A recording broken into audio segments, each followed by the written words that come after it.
Hello, everyone, and welcome to Pivot Talk, presented by Known New Haven. Welcome, and glad to have you here, whether you're joining us live or on replay, and whatever platform you may be using. We're excited to. Here's our platforms. Thank you. You can get there directly through Known Coworking and also through some social media contacts. I'd like to start by introduce myself. I'm Bob Bishop. I'm one of your co-hosts. And our second co-host is Juan Salas-Romer, and I'd like to bring him on screen now. Thanks, Bob. Glad to be here. Juan, good to see you. Thank you. So today we've got a very unique show. Our Pivot Talks up till this show have been on walking through businesses' challenges that they've seen in 2020 and how they've reacted to those challenges and how they've come out of those challenges in a positive way. Today, we have a very special guest. We have Amy Wrzniewski from the Yale School of Management. And Amy is going to be helping us understand more from an organizational standpoint how these things have worked and what people have done, how organizations need to pivot themselves, and how people have gotten through the challenges of 2020. Amy's a professional of organizational psychology. Her research interests focus on how people make meaning of their work in difficult contexts, so it fits very well with 2020, and also the experience of work as a job, as a career, and as a calling. Her current research involves studying how employees shape their interactions and their relationships with others in the workplace to change both their work identity and the meaning of the job. So I think it's a great opportunity to have us stand back and think a little bit about how the events of this year have affected us as individuals and have affected us within our organizations. So before we bring Amy on, though, Juan, could you give us a little bit of background on Pivot Talk from your point of view? Absolutely, Bob. I think you said it really correct. What's going on? What we've been exploring is how businesses are pivoting, are changing. Not necessarily due to technology. This year has been due to COVID and how they've been able to, in a very challenging environment, being able to adapt. And whether it's resizing or changing businesses or adapting or partnering with other businesses. In this Pivot Talk, this is Pivot Talk number 8. We've done anything from a makerspace to a diaper bank to architectural design. We did share office spaces. So we've done a number of different businesses, different industries here. Today is particularly exciting because a lot of things have happened, and I think we've gone through the process of the shock, and we thought that this was going to be a short-term situation. And what's happening now is that this is like they talk about the new normal thing that I don't necessarily like to say the new normal because it's always adapting. But what it seems to be the norm now is that it's going to be more of a longer-term process of adaptation to something new that is going to evolve. And in that sense, our guest today, it's particularly key to start deciphering what that's about. So with that, we welcome Amy today to the show. Thank you so much. I'm happy to be here. Well, thanks, Amy. We're really excited about this. And again, as both Juan and I referenced, this is a new twist for us. It's a little bit of a pivot on top of our pivots, and so it's great to have that shift. And we really look forward to having this discussion and seeing what we can learn today. I'm looking forward to it. So let's jump in. I'm thinking about this and thinking about our conversations we had before this. 2020 has been a challenging year, and as Juan mentioned, right, we've done a lot of things to shift, and we've all figured out things like Zoom calls and ways that we can communicate, and then we can sort of backfill a lot of the things that we're used to doing. But if I'm honest with myself and thinking about this, if I sit back and ask myself seriously, it feels like there's a missing element. It feels like we're not quite there. And so my two-part question for you is this unusual? Am I alone in this, or how are people feeling from what you're seeing? You're in very good company. You are not alone in the least. In fact, it's been hard for me to find anyone who has, over the course of this year, come to feel like they prefer this way of connecting with their colleagues and with their clients and working sort of generally. I think we started with a great deal of excitement that people felt. I mean, that's maybe the wrong word. Obviously, we were, at the beginning of a pandemic, so an enormous amount of uncertainty, but I think people generally initially really welcomed the opportunity to work from home or to have kind of a change in the format of how they were doing their work, because it was the opportunity to kind of catch up on other things and so on. So what I was hearing sort of initially was this sense of obviously worry about the global health situation, but also relief that one could sort of be at home and maybe kind of juggle various tasks while doing Zoom calls and all the rest. That's gone. That's been gone for a long time in my experience and in what I'm hearing. People are no longer feeling like, oh well, this is a great thing. So the headlines that were all about, the office is never coming back, no one's ever going back to the office. When those headlines came out, I thought to myself, why don't we just wait and see how long this lasts? Because people may end up feeling differently about this. And I think they have. I think the missing element, to your point, is human connection. Even if you have working relationships with people who you know well, it is hard to feel that connection sort of maintain in the same way if we can't be together with one another, particularly when that's something that we're used to doing to get our work done. And so would you say then that this is something that we're likely to continue to feel this gap or this void as long as we're physically apart, or do you think it's something that we can find a way to get used to and reach a new normal and that type of thing? It's a great question. I think people are good at getting used to any number of things. And so I do think this will normalize as time goes by. And depending on how much longer we're working this way, we may have quite some time to adapt to that. But I would argue that the adaptation is never going to be complete. There really is no substitution for the mode of working sort of together with people, particularly for those kinds of work that rely on that kind of in-person interdependence. One of the interesting things that this pandemic has brought to all of us is very strong test cases for what aspects of our work go just fine, where we're not co-located with one another or in tune with each other sort of as much. But it's also laid bare, I think, for everyone in their work and in their organizations, the processes, the hands-offs, the decisions and so on that really benefit from having people together, or having people working together who are in sync because they've been around each other more often than not during the workday.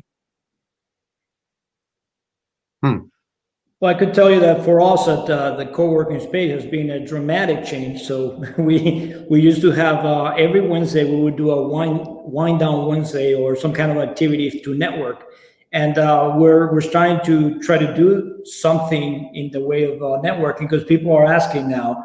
Most of the members that used to be all about networking, constantly connecting with people at the co-working space, now they're talking about, why don't we go back? Yeah, we're going to be social distancing ourselves a little bit. We're going to wear a mask, but we need to see people. And we're starting to get that anxiety.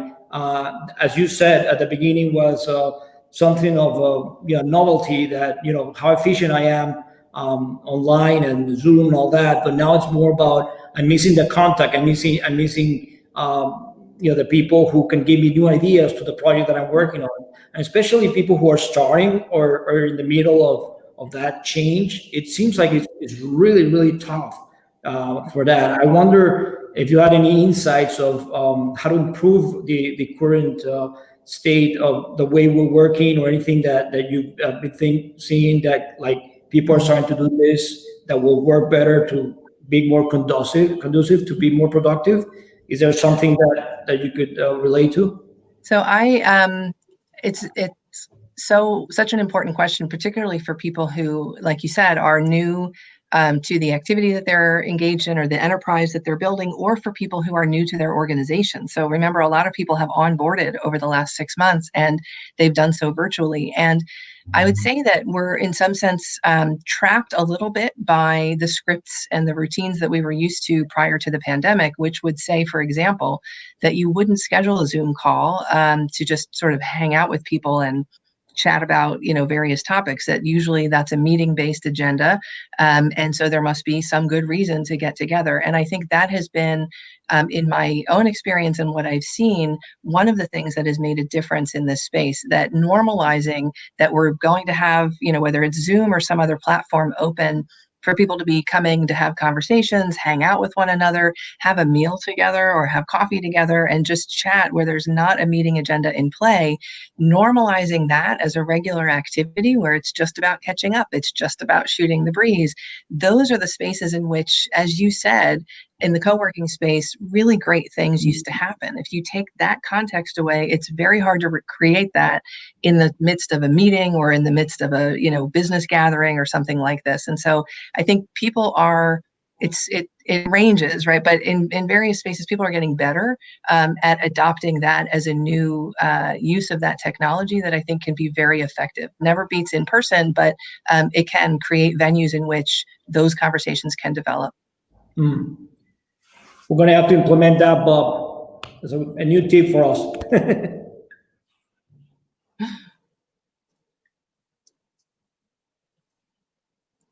Bob, you're muted. Yep.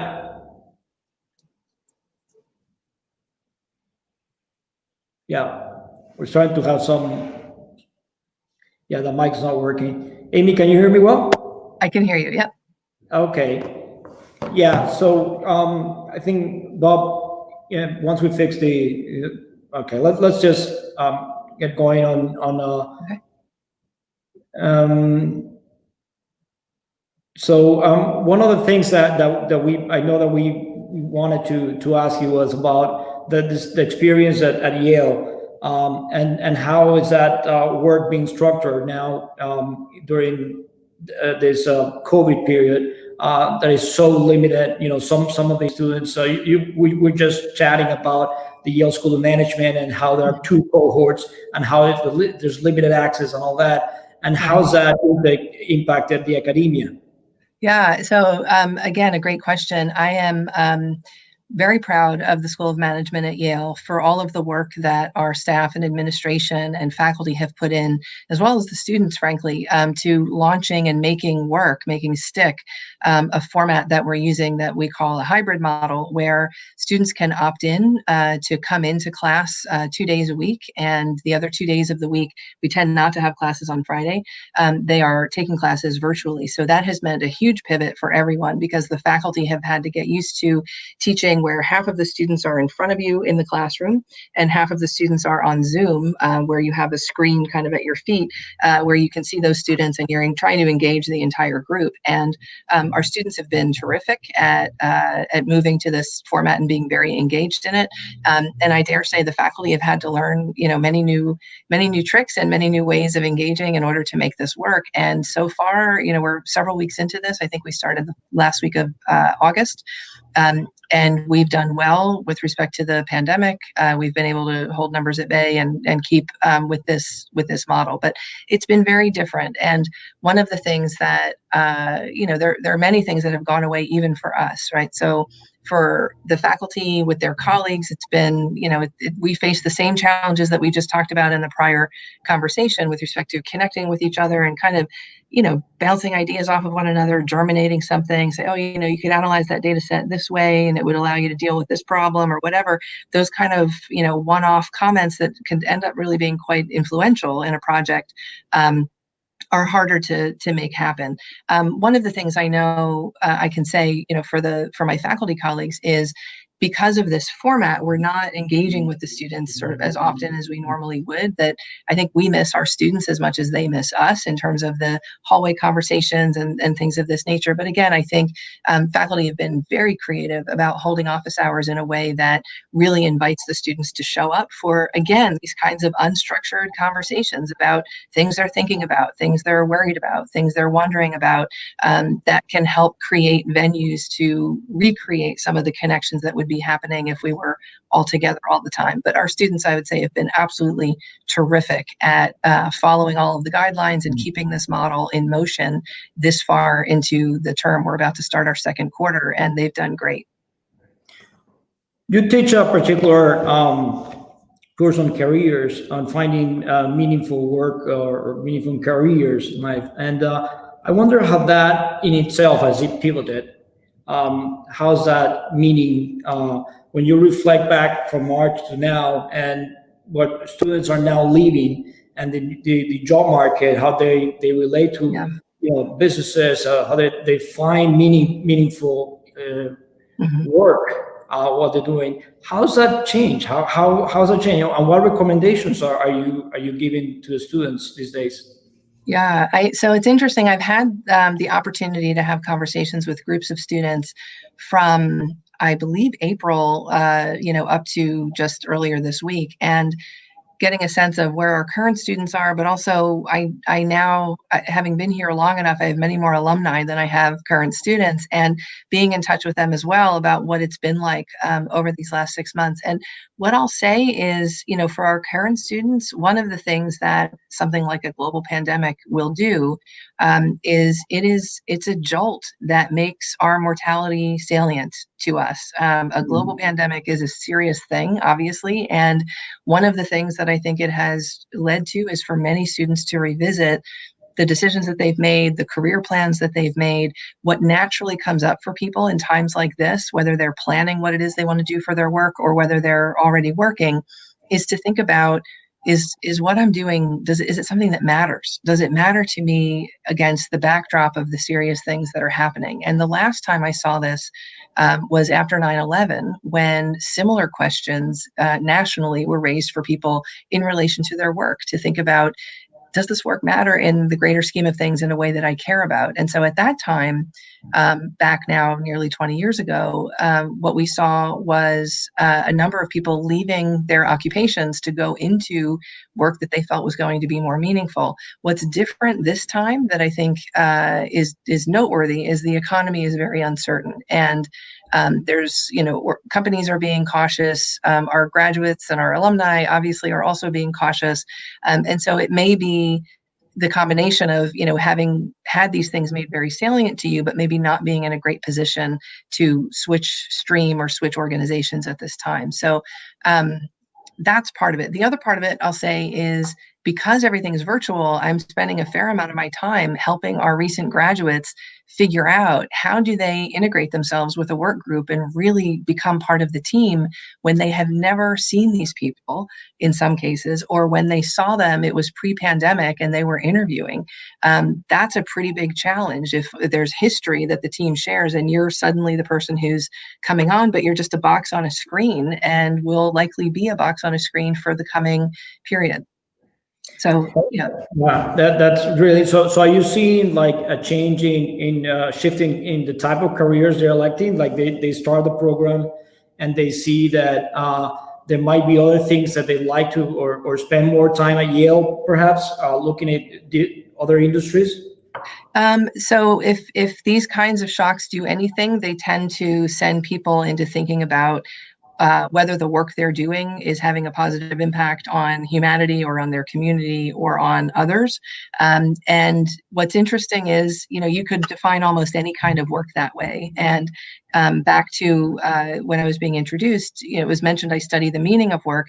It turns out, regardless of the kind of job you're talking about, there are people who do that job who think about the work as contributing to the greater good and contributing to humanity. And so it's not necessarily a property of a job that holds this. It's how the person thinks about why they're doing this and what is it that attaches them to the work. Generally speaking, though, post 9/11, if that's any lesson, it moved people more into helping professions or service professions where it was about serving others kind of more directly. So whether that's teaching or the military or emergency services or things of that nature, that was where we saw some movement in the population as a whole. And I think for our students, if it were to take a similar form, I think it comes to, thinking about which communities are they serving through the professional services they provide or through the expertise that they're bringing. And many of my conversations have been about that, about doing pivots in that space. It seems like all of a sudden the world was changing quite fast, and all of a sudden it needed to go faster. Yes. Absolutely. There's a concept that you have for freelancers that talks about the four there are four elements that I read in one of your one of the materials and interviews you did. It's about liberating connections for freelancers. Could you talk more about that?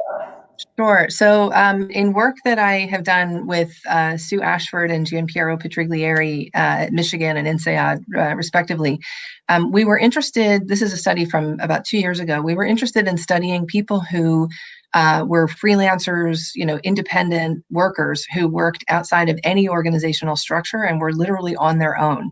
And this for me was very interesting because how do you construct a sense of meaning in your work? How do you construct a solid identity for yourself when there's no membership to a larger organization, there's no connection to a larger collective? It's just you, and you're, living off of what it is that you're able to make happen.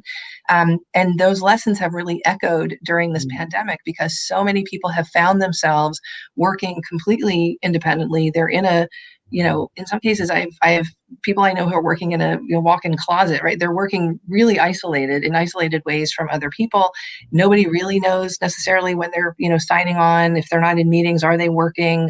The routines have been, upended in all kinds of ways. Many people are doing this with kids underfoot or with, elders, in the home that they're trying to take care of.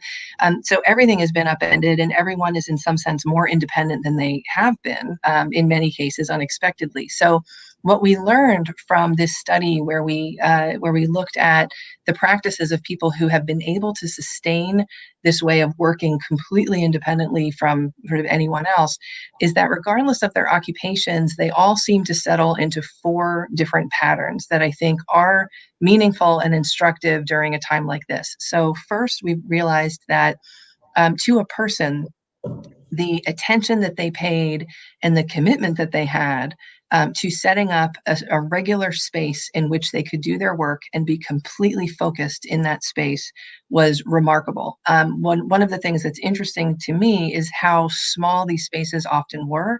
And I would almost argue, it seems to me from our data, that the smaller and more concentrated the space, the more focused the space, the less multi-purpose the space, the easier it was for them to connect themselves or bind themselves to a space in which they could go into the mode of serious work and focused work in a way that was sustainable. The second way or connection that they were making very strongly to sort of tether themselves to the work that they were doing was through a connection to routine. And so again, to a person, they described any number of routines. Some of them were very simple. Others were quite elaborate, but were routines that got them basically settled into doing the work or ending the workday. So something that we know from a lot of research on people who work remotely is that they have trouble with the boundaries. They have trouble demarcating, okay, now I'm no longer at home, even though I'm at home. Now I'm working, and then vice versa. The problem's even worse on the side of being done with work, and now I'm, focused on what happens in the home. And these routines, some of them were almost rituals that people would use, were really useful demarcations between which identity was sort of going to be activated at that point. And talking with people during the pandemic, I think people really struggle with this, with feeling like they're kind of, is it a Saturday? They're kind of half at home, they're half working, or, what is it that's actually happening here? Usually people have things like a commute or some way of marking that space. Creating new routines in the place of that ends up being really important. The third connection is to purpose. So, what's been interesting for me as someone who studies work is that this pandemic has been an opportunity to observe what happens to people when the building, the water cooler, your friends, the rituals of, the office, birthdays, whatever it may be, meetings, travel, and so on, go away, and you're left with your materials, whether that's a laptop or other things, and the work itself. And so for some people, that's their happy place, right? They want to be focused on the stuff of the work. And for other people, this has been really tough because they realize the draw to the work was maybe partly about the work itself, but it was really about these other things. For independent workers, doing projects or being engaged in creating products or creating work where they could really feel and see the purpose that they felt most deeply about why they wanted to do this work in the first place, to the extent that that was present in the work they were doing or the projects they had in their portfolio or what have you, they were much more able to sustain their ability to get that work done. And so that's the third. And then finally, connection to people. And this kind of came up earlier when we talked about what's lost in the pandemic. The connection that we found in our study to people took the following form. It wasn't, surprisingly, connecting to other people who do the same work or in the same occupation. Instead, it was about fostering connections to people who could, in some sense, like talk you down when you were getting really anxious about, the work or your ability to manage something or, problems that were coming up. That this was about friendships or relatives or, people in your community who were go-to people that you could talk about when, things were going really well and really right, and when things were maybe kind of going off course in some way. And having those people, and they very much varied kind of who they were across our sample, seemed to be essential for keeping people tethered into being able to work in such an independent way. That's fascinating. While you were talking, I was looking at all this 4 different elements, and I was trying to scratch my head because one of the things that you study in psychology and all that, it's personality. You do your personality test, your Myers-Briggs test, and then you also have your strength test. You got a Clifton strength test and all that, and you got so many facets, so many dimensions of a human being. But it seems like the 4 things that you're able to narrow down to are enough of wide enough that it's good across the different types of personality or which we can apply in many circumstances, certainly. Yeah. Bob, you had an issue with your mic. Are you okay now? I think I've got it going. Yes. You hear me all right? Excellent. Okay. Well, I figured it was a good opportunity to give some examples of the challenges of 2020 by having some audio problems. Glad I could be back. So I was reading I believe it was Harvard Business Review article, Amy, that you co-wrote a couple of years back, and it was interesting that it seemed to be focused. It brought these 4 topics up. It was very focused on gig workers and their challenges with sort of working separate from the general organizational structure that we're used to. And now here we are, where suddenly everyone is playing in that game. So how much of that thinking translates to 2020 now? Yeah. I think it really translates. The article you're referencing, focuses on these 4 different types of connections, but these are, how do people sustain something when there's no organization there to kind of hold them, if you will, or hold their anxieties or assure them that, they have a place. We know also that when people are working for an organization, have an organization affiliation or membership, that they struggle with this as well when they are remote or physically isolated from the organization or from each other. And from that work and other research, one of the things that we find that I think is really interesting and instructive is that the more people are physically distant from the organization or from others, the more they struggle with feeling like their efforts to belong, their signals that they're a member of the organization, they're working hard. They struggle with feeling like those signals or calls for acknowledgement are answered by whether it's their manager, their supervisor, their coworkers. People really struggle with this idea of being out of sight and out of mind, and I think it's something that all of us struggle with now. And so one of the things that I think comes out of those findings of how the relationship between individuals and their organization breaks down because they don't feel like they're being remembered or thought of or looped into the email chain, or that something that's going on a whiteboard is done in a way that they can see, and all of these little cues that inadvertently sometimes signal to someone that you're just not you're not top of mind. Are you really a full member? Are you really someone with standing in the organization? Anything that erodes those cues coming back from the organization is really damaging. And in some sense, we're all living in that now. So it's an opportunity for managers or for team members to think about not how they can be cueing that they're working hard and they're fulfilling, all of their promises to the organization. But how can you stop for a moment and flip the arrow and think about, what can I do for my colleagues or for my subordinates or my team members who I manage, to let them know how much I see them and I see their efforts and I see what it is that they're doing to try to make these projects work.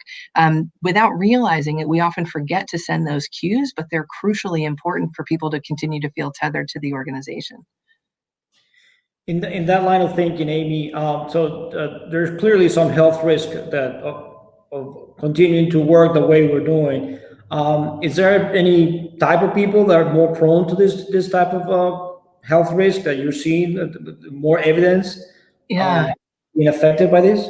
So there are, we're finding, I have my brilliant colleague, Marissa King, here at the School of Management, is a sociologist who studies social networks. And, she's working on some research about what's happening to people during the pandemic. And, from that work and from other things I've seen, it looks like people's sense of loneliness is skyrocketing. People feel isolated.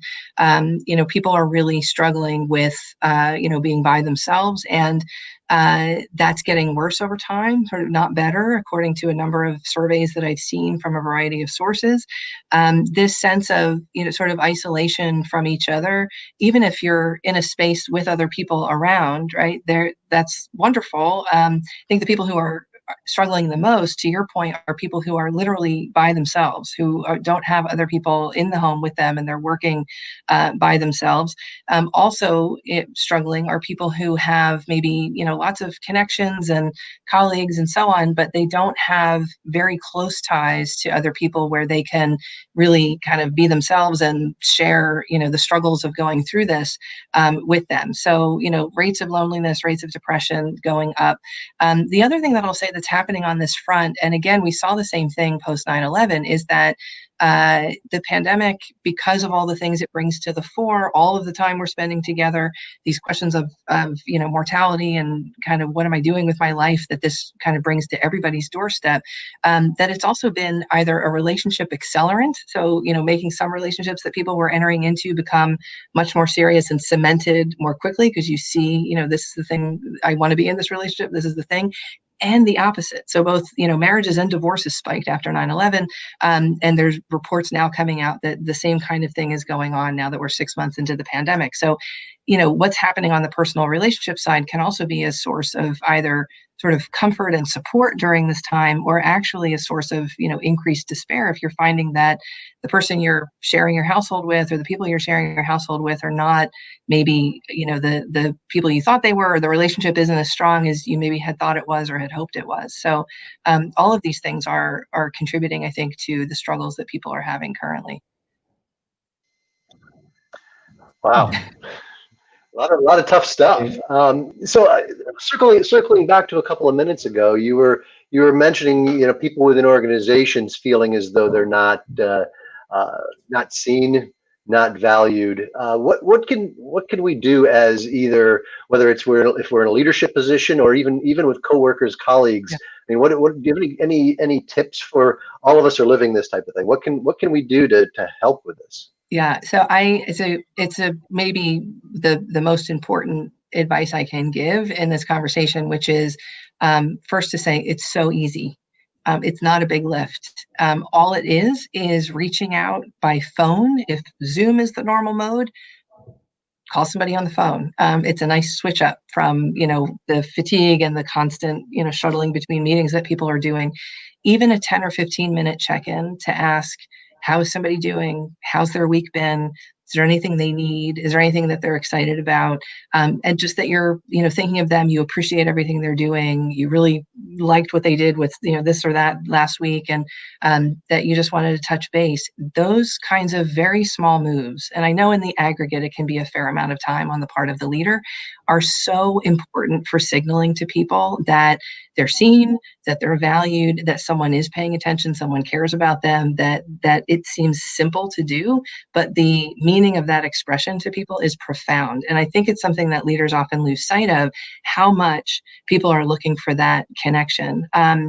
even in situations where people are working on site through the pandemic. So if you think about healthcare contexts, even in those contexts, we're finding that having the manager, having, whoever is identified as the leader in a unit out there kind of among the staff, talking with them, checking in with them, just doing sort of the rounds versus not, being very busy trying to deal with logistics, trying to deal with, all the things that are being challenging with healthcare and the pandemic. That the person who takes the time to sort of be present, even if it's for a part of the time during the shift, of the shift that people are working, makes a profound difference in people's experience of feeling like leadership is with them, that they're valued, and that they feel reassured. So that would be my biggest advice, is to just stop what you're doing.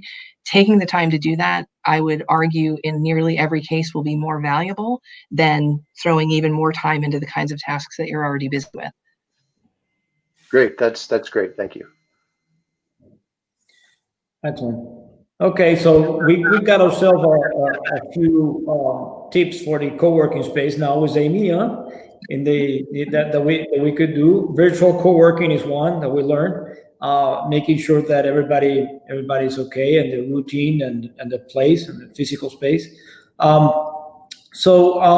In terms of just to wrap up, what are the important lessons that have to we've learned out of this in terms of the recommendations for today's executive and leadership? What would those be? I think that, in addition to this, fairly quick kind of reaching out that can be transformative for people and for how the team feels, and people's sense of engagement sort of with the work and with the organization. I think one of the other things that is really important is that this is for various people, this is a very difficult time, because so many things have been upended. There's so much uncertainty. So much has been challenged on the side of, routines or markets or, client bases and so on, that I think the thing that leaders sometimes want to do is to sort of cheerlead through this and to, focus on the positive and that we can do this and so on. And that comes from a really good place and a really genuine place, but it can be really alienating for people who are deeply struggling with things and trying to put their best face on it and, put their best effort into things. I think acknowledging that this is a very strange time, that people may be struggling, that people may need things that they haven't needed, in typical times, that, it's okay to have a day where, you're not sort of on in the way that you usually are.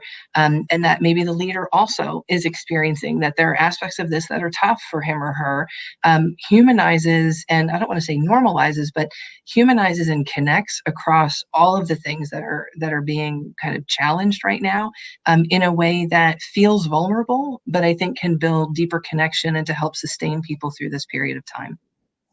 Excellent. And we've heard that quite a bit ever since we started doing these videos. Look vulnerable. That was the first thing that they tell you when you go on the Zoom. Be authentic. So that's what we're trying to do. Bob, for instance, today had a very authentic moment with the microphone. Glad I could help. So this is great. This is such Amy. This is so timely, and it really does fit with the things that we're seeing and the people and the businesses that we're working with. I think this is really valuable conversation, and also really valuable tips and ideas for us to think differently. I really liked a few minutes ago you mentioned that many people feel the need to prove that they're working hard, to prove that they're accomplishing something, but it is a great thing to step back and flip that and think about what we can offer rather than what we can post, so to speak. Mm-hmm. Yeah, no, I think it's an excellent point that all of that effort, all of that signaling of, I've done this and I've landed this client and I finished this project and so on. There's a way as a leader to hear those as sort of bids for acknowledgement and for being recognized and seen for the work that's happening. And right now, with everything being sort of difficult and a bit upended, it's easy to miss those signals for what they are, which is a call that is meant to be answered and acknowledged and appreciated. And that can get lost in this kind of shuffle, particularly in cases where there are some people on site and there are some people off site. It's often the off site people who get shorted on this, and probably spending a little more time on this than less, while everyone's a little afraid, going through this is again going to be time well spent. Do you think that there's anything as we think about this now, right? We've been what, 7 months, I guess, into these major shifts and a lot of things being shut down and not being able to be physically together as much as possible. As we look forward, right, this is something that's likely to be going on for a while. No, we could probably bring in 7 different people with 7 different ideas on how long a while would be. But what do we do? How do we pull all that together and think going forward now with what we've learned so far? Yeah. So one thing that I think could be useful, and this comes from research that I'm engaged in right now with colleagues of mine at the School of Management is there are some organizational contexts in which, believe it or not, the pandemic has been the source of some silver linings, that, the benefit of technology or the interruption of a routine or a structure that maybe wasn't so optimal pre-pandemic. This has forced a lot of revisiting about how work can happen, where work can happen, what the workflow should look like, what really is necessary to get this part of the, task chain done versus that. And so I think that, one of the things that can help, especially as this goes on, and now we have, we thought it would be maybe a few weeks of data or 2 months of data or, what have you, before we'd go back to normal. Now it's many, many months. It becomes an opportunity, as an organization has the capacity to do it, to have conversations about what is possible that they would never want to go back to doing in the same way once this is all behind us. And to think about that as it's an unexpected, perhaps unwelcome, but ultimately really beneficial source of innovation, right? Or, set of insights that could be capitalized on in a way that leads to the work happening more efficiently or more effectively or more dynamically once we're through this. And so I think it's now been long enough that those realizations about where those silver linings might be are apparent to people, and to think about, okay, well, what will that mean for how we'll structure things differently once we are back, could be useful conversations, because they're not about the pandemic and they are about the future, but they're about the future in a positive sense. Right. That's great. Thank you. Well, this is all great. We've got a lot to think about and digest. So we, speaking for Juan, Amy, we really want to thank you for taking some time to talk with us today. Thank you so much for having me. It was great to talk with you both. Sure. Thanks, And like to hand over to Juan for just a minute and we mentioned known co-working a little bit, and as we are here on October 16th, as we're broadcasting live, some people may be watching it on delay, but a little update on the status of the co-working office for folks who may be interested in understanding where that is. Well, we got a good challenge up ahead, Bob. Not only the co-working space and the known life, which is programming, that we started in May. The co-working started in October last year, but the known life shows, and we have already 27 small businesses that we have showcased here so far in 4 months only. Now the next program that we're going to add to the whole ecosystem, it's a program to support entrepreneurship in New Haven. The program is going to start in November, and we're going to start with a minority small business program. Businesses are already up and running, small businesses that sell less than $500,000. And they're going to go through a bootcamp programming, and at the end of the program, they get to showcase their businesses. So this is part of the whole ecosystem that we're trying to create and known. Not only the co-working space for you to come and rent a desk or rent an office or book a conference room, but also all these supportive services for small businesses that we want to bring to the New Haven community. So for that will be for November. So I invite everybody to join us on the Facebook page, the known community, known coworking. There it is you can see our Facebook and Instagram and YouTube channels.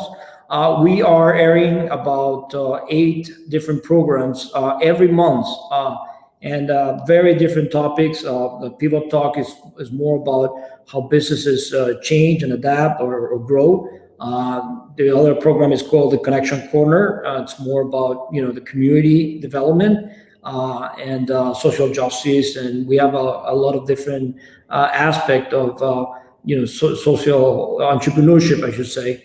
And the third program is about digital media sync, which airs every Tuesday. So I think with that, I think I hit all the marks, Bob. We should be good to go. Great. Yes.